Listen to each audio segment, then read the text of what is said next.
notti e non ti fanno dormire. Figli spaventati dalla droga, violentati che si lasciano morire. Figli ormai lontani, come sudano le mani quando suonano la porta. Figli delicati, sempre in casa coccolati, ma il domani che scoperta. E intanto passano gli anni, fra le paure e gli affanni, e ti ritrovi già a 20 anni. Figli della moda, la pubblicità ci frega e poi ci veste tutti uguali.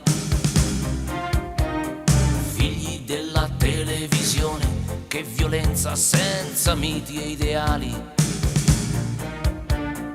Figli dei potenti, belli, giusti e intelligenti, che non sprecano sudore.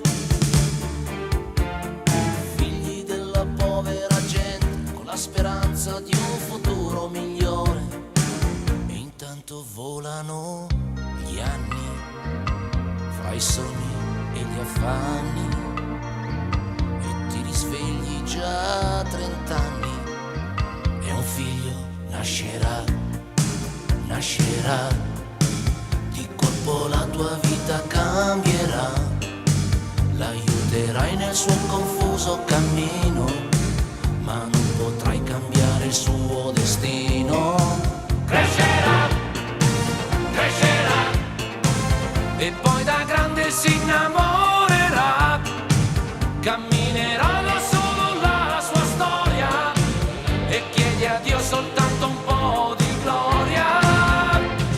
Figli della guerra, case e chiese giù per terra, un tetto fatto di stelle. Figli russi e americani, col potere fra le mani, rischiamo tutti la pelle. Figli del 2000, bianchi e neri tutti in fila per un secolo migliore.